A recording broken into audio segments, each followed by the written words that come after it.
मेरी डिमांड है कि कल 5,000 किसान इकट्ठे हुए और कलेक्टर एसपी को एपीओ करना चाहिए।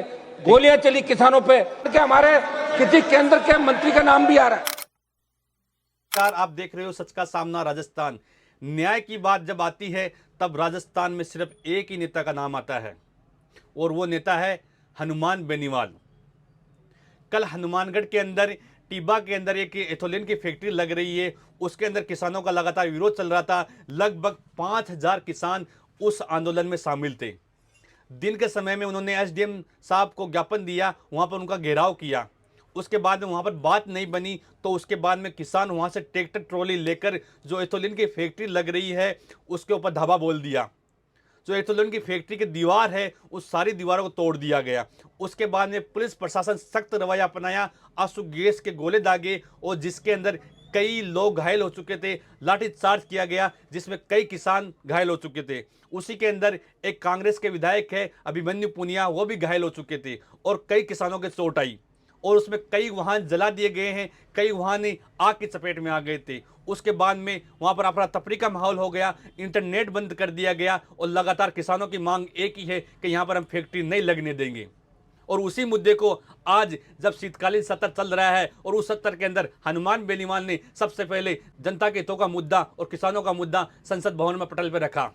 जब हनुमान बेनीवाल के बोलने का समय आया तो हनुमान बेनीवाल ने कहा हनुमानगढ़ में टीबा के एथोलिन के अंदर जो फैक्ट्री लगाई जा रही है वो किसानों के लायक नहीं है, उससे किसानों को नुकसान होगा। जिस धरती ने अनाज दिया, पानी को ये जहर बना देगी, हवा को ये धुआं बना देगी, मिट्टी को ये केमिकल बना देगी। इस फैक्ट्री के लगने से फसलों पर बुरा असर पड़ेगा। जनता की राय लिए बिना ये फैक्ट्री क्यों लगाई जा रही है। उन्होंने यहाँ तक कह दिया कि इस फैक्ट्री के अंदर केंद्र के एक मंत्री का भी नाम आ रहा है और उन्होंने कहा कि हम इंडिया गठबंधन के साथी हैं, इसलिए मैं कांग्रेस के जो सांसद महोदय यहाँ सदन में बैठे हैं उनसे भी कहूँगा कि इस आवाज़ को आप पुरजोर तरीके से उठाएं। और उन्होंने यहाँ तक कहा कि ये फैक्ट्री किसान जो आंदोलन कर रहे हैं वो सही कर रहे हैं, किसानों के हित की बात नहीं है। जो फैक्ट्री लगेगी उससे कई नुकसान होंगे, हमारी जलवायु पर फर्क पड़ेगा, जो फसलों पर फर्क पड़ेगा। ये बात हनुमान बेनीवाल ने कही है। आप एक ऐसा नेता है जो कल की घटना को आज तुरंत सभा के पटल पर रख रहा है। ये राजस्थान का एकमात्र ऐसा नेता है जो जनता के हितों का मुद्दा लगातार उठाता रहता है। आप सुनिए हनुमान बेनीवाल ने क्या कहा संसद के अंदर सभा के पटल पर, जिन्होंने अपनी जानकारी रखी, सारी बातचीत रखी और एक ही बात कही कि हम किसानों के साथ है, किसान जो कर रहे हैं वो सही कर रहे हैं, उनकी बात मानी जाए, उनकी बात जायज़ है।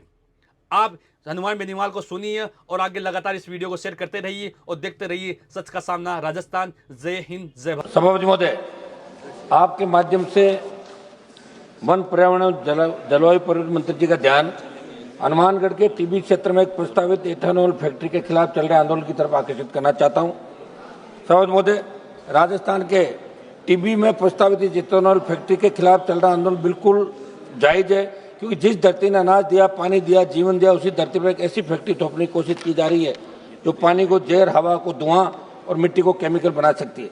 मैं आपको ये भी बताना चाहता हूँ कि हनुमानगढ़ में टीबी क्षेत्र में प्रस्तावित एथेनॉल फैक्ट्री का अपशिष्ट से मिट्टी और फसलों पर प्रतिकूल असर पड़ेगा, साथ ही भूजल प्रदूषण का खतरा बढ़ेगा। और इस क्षेत्र में पहले ही पानी की गंभीर समस्या, ऐसे में औद्योगिक प्रदूषण स्थिति और बिगड़ सकती है। साथ ही रासायनिक प्रक्रियाओं से निकलने वाले धुएं, गैसों से स्वास्थ्य जोखिम बढ़ सकता है। और सबसे बड़ी बात, इतने बड़े प्रोजेक्ट पर लोगों की राय लिए बिना निर्णय लेना लोकतांत्रिक भावना के खिलाफ है। सभापति महोदय, एक मिनट, मेरी डिमांड है कि कल 5,000 किसान इकट्ठे हुए और पुलिस ने वहां लाठीचार्ज किया और 50 किसान घायल हुए और कांग्रेस पार्टी का एक विधायक भी घायल हुए। मैं कांग्रेस पार्टी से भी आग्रह करना चाहूंगा, क्योंकि मैं इंडिया अलायंस से आता हूं, इसलिए मेरी ड्यूटी है कि राजस्थान में जहां भी किसान पे अत्याचारों को मैं पहले बोलूंगा और कांग्रेस पार्टी भी इस मामले को सदन के अंदर उठाए। कितना बड़ा मामला सभापति महोदय कि कलेक्टर एसपी को एपीओ करना चाहिए। गोलियां चली किसानों पे और एथेनॉल फैक्ट्री के अंदर राजस्थान के हमारे किसी केंद्र के मंत्री का नाम भी आ रहा है। Thank you Shri Kaur Singh. उठाना चाहिए इस मामले को। मैं एक सेकंड साहब, माइक, मैं कांग्रेस पार्टी से आग्रह करूंगा कि आपका बड़ा दल है, इसलिए आप भी इसको आके और किसानों को न्याय दिलाएं और इस मामले को गंभीरता से कांग्रेस पार्टी उठाएं, जो किसानों ने वोट दिया आपके। Thank you.